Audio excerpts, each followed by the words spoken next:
नमस्कार दोस्तों, हमारे चैनल के अंदर आपका स्वागत है। दोस्तों, अगर आप चाहते हैं माता लक्ष्मी आपके घर के अंदर प्रवेश करे, आपके घर के अंदर धन धान्य की कभी भी कमी ना हो, और दोस्तों दूसरी यह चीज कि आपके घर के अंदर सदैव माता लक्ष्मी का आशीर्वाद बना रहे, घर के अंदर धन का फ्लो बना रहे और भगवान शनिदेव की सकारात्मक दृष्टि आपके जीवन के अंदर बनी रहे, तो दोस्तों आपको इस यह उपाय जरूर करना चाहिए। आप देखेंगे कि देखते ही देखते सारे देवी देवताओं का ऐसा आशीर्वाद और ऐसा सहयोग आपके जीवन के अंदर देखने को मिलेगा कि आप अपने जीवन के अंदर पीछे मुड़कर कभी नहीं देखेंगे। दोस्तों, आज के समय में क्या होता है, बिना धन के व्यक्ति को सारी इच्छाएं अधूरी लगने लगती है। कोई भी व्यक्ति कार्य करता है तो उसे लगता है कि उसका कार्य पूरा नहीं होगा, क्योंकि दोस्तों जब धन की कमी होती है या फिर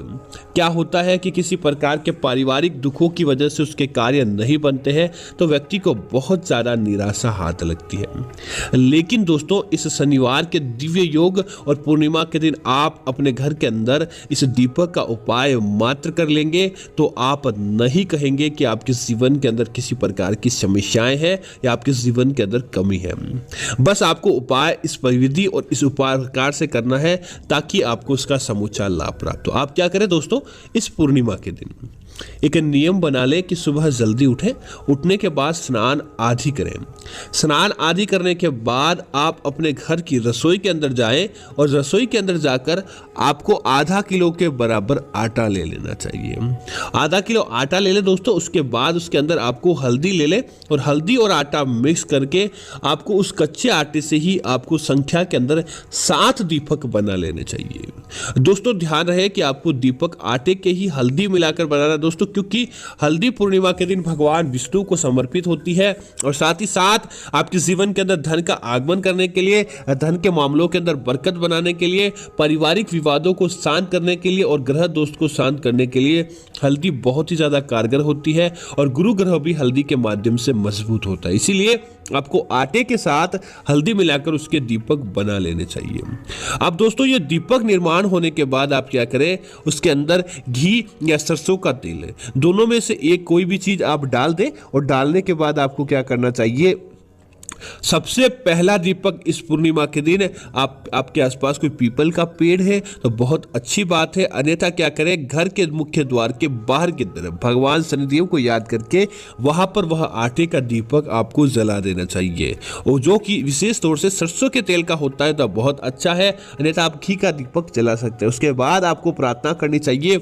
ओम स शनिश्चराय नमः, ओम स शनिश्चराय नमः। भगवान शनिदेव का दिव्य जागृत मंत्र होता है, इस मंत्र का लगातार आप जाप करें और जाप करने के बाद भगवान शनिदेव से आप कहें कि इस पूर्णिमा के बाद कभी भी आपके जीवन के अंदर अंधकार ना रहे, जो भी समस्याएं हैं आप उनको हर ले और आपको आपके जीवन के अंदर हर प्रकार की खुशियां और तरक्की दे। ऐसा करके हुए आप भगवान शनिदेव को इस पूर्णिमा के दिन विशेष तौर से आप उनका आशीर्वाद प्राप्त कर सकते हैं। अब दोस्तों बाकी के जो 6 दीपक बचते हैं बहुत ही खास होते हैं और विशेष तौर से आपके जीवन के कार्यों को पलटने वाले होते हैं। दोस्तों पूर्णिमा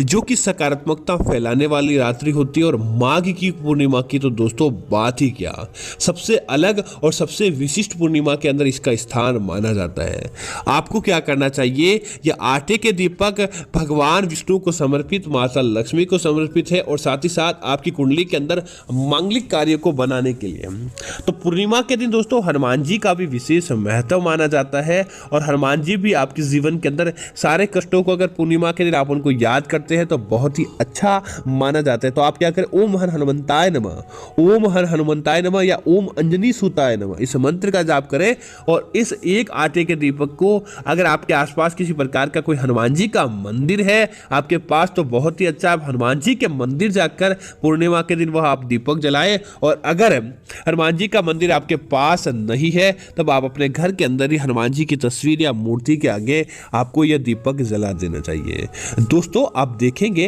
कि किस प्रकार आपको इस पूर्णिमा के दिन ऐसी कृपा देखने को मिलेगी कि आपको आपके सारे कार्य आसानी से संपन्न हो जाते हैं। दोस्तों पूर्णिमा के दिन पितरों को याद करना बहुत बड़ा दिन माना जाता है। पितरों को याद करके उनका आशीर्वाद लेना ताकि पितृ दोष आपके जीवन के अंदर आपको प्रभावित नहीं कर पाते हैं, बल्कि पितरों का पितृ दोष आपके जीवन के अंदर पितृ आशीर्वाद प्राप्त हो जाता है। तब आपको क्या करना चाहिए,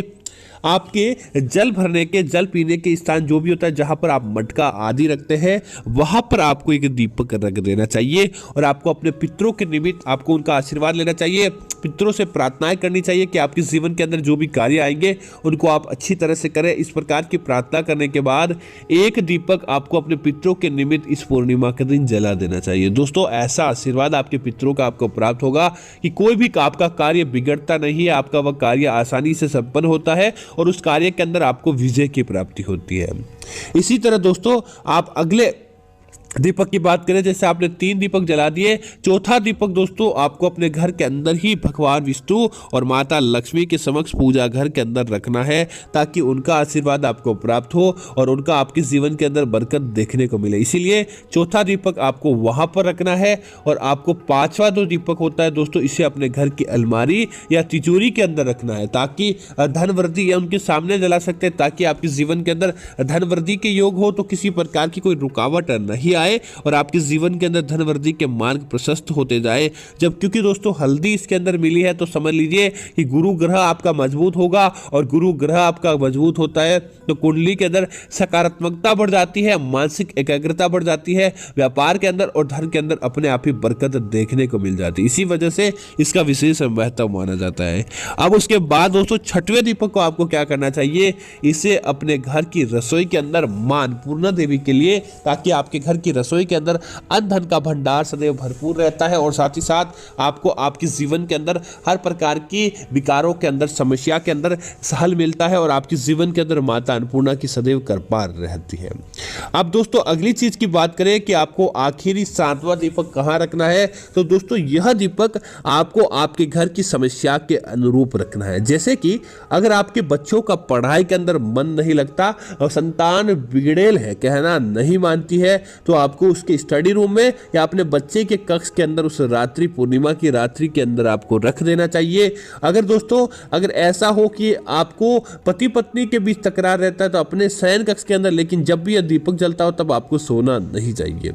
या फिर आप अपने घर के मुख्य द्वार के अंदर, ताकि घर के अंदर कोई वास्तु दोष हो तो समाप्त हो जाए, ऐसा करके आपको उन दीपक को रख देना चाहिए। दोस्तों पूर्णिमा के अगले दिन आप क्या करें, जब आप उठे तो वह दीपक आटे के तो कहीं जाने वाले नहीं, आप उन क्या करें, उन आटे के दीपक को ले और उन दीपक को लेकर आपको वापस उसे गीला करें, उनकी आपको बारीक गोलियां बनाएं और गोलियां बनाने के बाद वह आटा दोस्तों मछलियों को खिला दें, या फिर उस आटे को मिलाकर इसकी रोटियां बनाकर काले कुत्ते को खिला दें। दोस्तों क्योंकि जो दीपक का आटा होता है जिसने नकारात्मकता को सोखी है, वह नकारात्मकता आपके घर के अंदर नहीं रहनी चाहिए, वह चली जाएगी तो समझ लीजिए कि आपके जीवन से सारे विकार अपने आप ही चले जाते हैं और देखते ही देखते आपके जीवन के अंदर समृद्धि देखने को मिल जाएगी, आपके कार्य बन जाएंगे। तो दोस्तों आपको और किस चीज की जरूरत है। तो मैं उम्मीद करता हूं कि यह जानकारी आपको अच्छी लगी होगी। इस प्रकार की अन्य जानकारी देखने के लिए आप हमारे चैनल को सब्सक्राइब करें और साथ ही साथ वीडियो को लाइक और शेयर करना ना भूलें, ताकि ऐसी अन्य जानकारी आपको मिलती रहे। धन्यवाद मित्रों, जय श्री राम मित्रों।